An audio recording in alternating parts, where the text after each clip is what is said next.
वैसे तो कहा जाता है कि एक समाज कार्यकर्ता के लिए सारे दिन ही महत्वपूर्ण होते हैं। दिन हो, रात हो, दोपहर हो, शाम हो, सुबह हो, कभी भी हो, उसको हर वक्त कार्य करने की भूमिका में रहना चाहिए। लेकिन आज 21 अगस्त का दिन है, जो कि एक समाज कार्यकर्ता के लिए बहुत महत्वपूर्ण होता है, क्योंकि आज के दिन नेशनल सोशल वर्क डे होता है।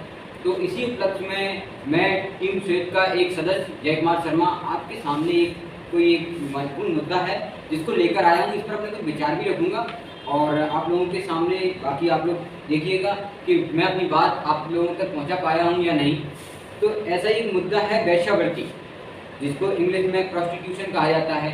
ये समाज में एक बुराई के रूप में जाना जाता है और इसके लेकर बहुत सारी भ्रांतियां हैं। अधिकतर यहाँ पर जो लोग बैठे हैं या मुझे जो सुन रहे हैं, वो कहीं ना कहीं उन्होंने सुना होगा कि ये केवल महिलाओं से संबंधित है, लेकिन ऐसा नहीं है। ये महिलाओं से संबंधित नहीं है। कोई भी पुरुष हो या स्त्री हो जो या तो आदतन या किसी कारणवश आर्थिक लाभ के लिए अपने शरीर के साथ समझौता करता है या करती है, उसे इस व्यवसाय के अंतर्गत माना जाता है, यानी कि वेश्यावृत्ति। अब बात करते हैं कि इसके पीछे कारण क्या हो सकते हैं। तो अगर कारणों की बात की है तो बहुत सारे कारण हैं, जैसे सामाजिक कारण हो सकता है, आर्थिक कारण हो सकता है, यहाँ तक कि राजनीतिक निष्क्रियता भी इसमें कहीं ना कहीं भूमिका निभाती है। और इसमें सांस्कृतिक कारण, यानी कि बहुत सारी संस्कृतियों में इसको एक परंपरा के रूप में भी माना जाता है। इसके बाद अगर हम बात करें कि इसके प्रभाव क्या पड़ते हैं, तो प्रभाव बहुत गंभीर हैं और बहुत ही चिंताजनक हैं। प्रभाव में जैसे कि हम बहुत बड़ा देख सकते हैं कि इससे खरीद फरोख्त बहुत ज़्यादा बढ़ती है। खरीद फरोख्त के अलावा जो एक तो महिला है तो उसके साथ में वैसी समस्या जुड़ी हुई है, ऊपर से अगर वो वेश्यावृत्ति जैसे व्यवसाय में है तो बहुत सारी बीमारियां उसके साथ जुड़ जाती हैं। इसके अलावा जवानी या फिर जो यौवन अवस्था होती है उसमें तो वो अपना गुजारा कर सकती है, लेकिन वृद्धावस्था में उसके लिए ये दुखदायी हो जाता है।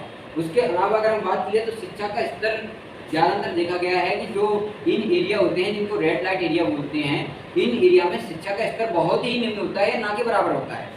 उसके बाद इसको पैसा कमाने का साधन मान लिया जाता है, यानी कि कहीं ना कहीं ऐसे लोग जो इसमें जाना नहीं चाहते लेकिन वो इसको एक पैसा कमाने का जरिया मान के भी इसमें घुस जाते हैं। ये भी एक बहुत बड़ी समस्या है। इसके बाद अगर हम बात करें कि उपाय की, कि उपाय क्या क्या हो सकते हैं, जो आज तक हम सभी लोगों ने सुना है कि महिला सशक्तिकरण करना चाहिए, जागरूकता बढ़ानी चाहिए, ये करना चाहिए, वो करना चाहिए, ये सब उपाय हो सकते हैं। एक कह सकते हैं कि ये आपके प्रश्न में या फिर उत्तर में लिखने के तौर पर हो सकते हैं, लेकिन अगर हम वास्तविकता में देखें तो सबसे, जहाँ तक मैं अपनी मानता हूँ मेरे अनुभव से, कि शादी के समय लड़के और लड़की की जो इच्छा होती है उसको देखकर ही आप विवाह कीजिए, सबसे पहली बात। दूसरी बात, बॉम्बे हाईकोर्ट का एक डिसीजन है जिसमें उन्होंने कहा गया है कि अगर कोई लड़का या लड़की 18 साल से ऊपर है तो वो किस व्यवसाय को अपना रहा है, इससे किसी को परेशानी नहीं होनी चाहिए। तो इस गाइडलाइन को ध्यान में रखकर भी कार्य करना चाहिए। दूसरा, सरकार को भी ऐसे जो खरीद फरोख्त होती है या इन लोगों पर उचित कार्रवाई करनी चाहिए और पाबंदियाँ लगानी चाहिए। अब ये तो हो गई ज्ञान की बात है। अब आप बात करते हैं कि इनके प्रति नज़रिया क्या होता है। अगर हम इस चीज़ को देखें तो बहुत ही, मैं थोड़ा कड़वी बात बोलूँगा, लेकिन क्योंकि हम सभी लोग वयस्क हैं तो इस चीज़ को सुनना भी पड़ेगा। सबसे पहली बात, एक विवाहित स्त्री या विवाहित पुरुष जिसकी शादी उसकी इच्छा के अनुरूप नहीं हुई है और एक वेश्यावृत्ति वाली महिला या पुरुष, तो इन दोनों में अंतर क्या होता है, हम तो इस चीज़ को थोड़ा समझने का प्रयास करेंगे।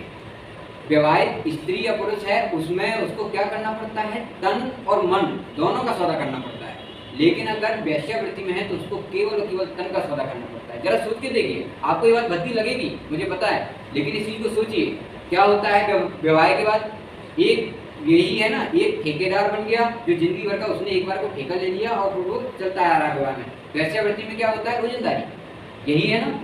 उसमें उसको केवल अपने तन का सौदा करना, लेकिन एक बार तन का सौदा करने के बाद वो कुछ टाइम तक अपना फ्रीडम से जी सकती है ना।